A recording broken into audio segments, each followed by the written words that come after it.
Hello,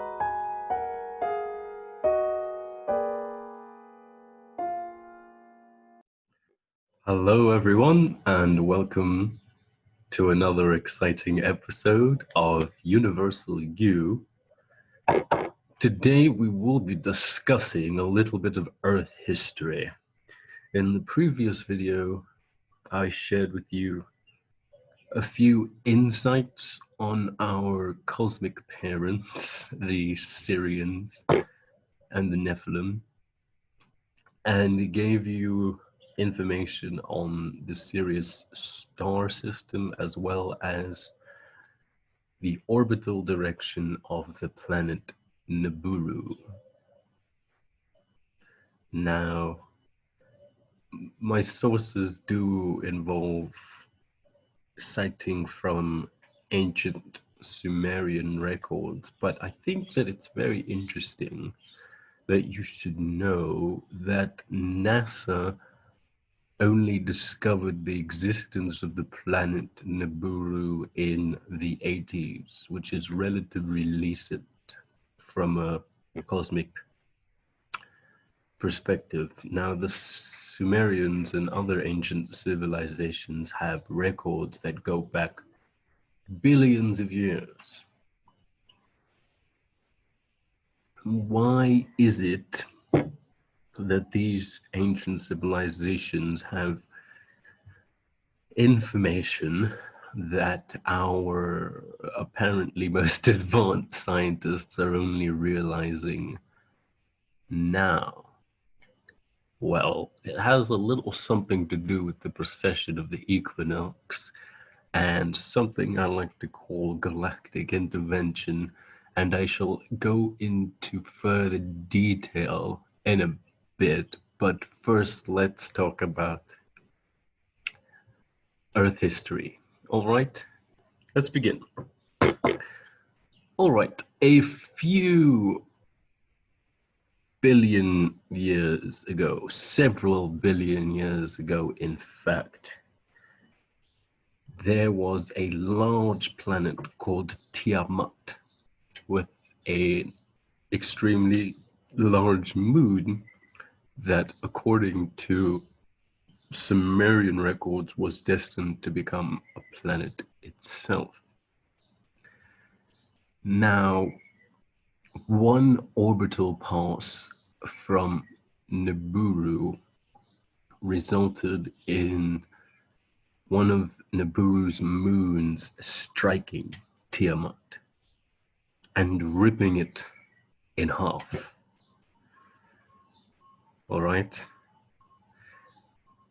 A huge chunk of this planet went into orbit between Venus and Mars along with her major moon.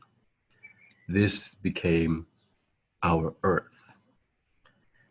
The other chunk of Tiamat shattered into millions of pieces and became what is known as the Hammered Belt, or what we would call the asteroid belt. This is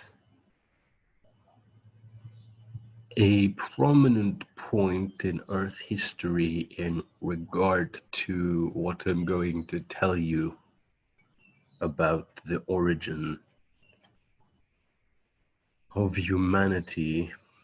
Again, consider this stage setting, all right? That gives you a bit of Earth history on Tiamat, ancient Earth, which I hope that you find insightful. All right. Now I shall attempt to answer this question.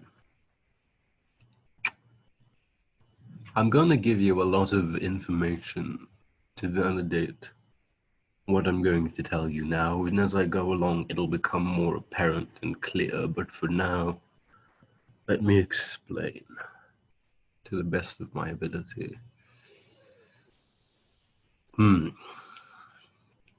All right. After the consciousness drop in Atlantis, which I'll explain again later on, various beings called the Nakal, who still had their macabres activated, remained in a state of higher consciousness, and together with a lot of intervention from other beings from star systems and various star systems and cosmic consciousness, set about the task of reinstating conscious awareness for this planet. And they did this in numerous ways, which I'll explain, but one of them was to introduce new innovations to make civilization more civilized over the course of the precession of the equinox. So every 2,000 years, they'd pop up and go to a newly developing civilization and give them information to improve their civilization.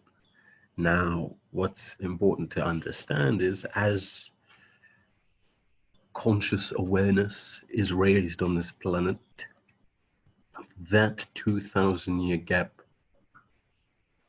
shrinks. All right, you need to understand that. In the beginning, when this started a few 100,000 years ago, it would be within every 200,000 years. But as our conscious awareness began to rise, as our vibration began to increase, that gap began to get smaller, and now it's almost exponential. The amount of information this planet is receiving is rapidly increasing in this day and age. And I'm sure you can tell we've reached a point, like I said, we've made it. We've already entered an harmonious state of existence. Now, the reason I'm telling you this is to explain why the Sumerians and various other ancient civilizations have such extensive records. Simply put, the Nephilim told them. In the case of ancient Egypt, they got their records from the Syrians, and in the case of ancient Sumeria, they got their information from the Nephilim. Collecting information. They told them, this is what happened. All right? Great. I thought that needed to be clarified. All right. That's a bit of information for you on the significance of the precession of equinoxes as well as Tiamat, ancient Earth. Please read Zechariah Stinton's The 12th Planet if you want more information. Thank you for watching and stay tuned because this is merely the beginning. Love yourselves.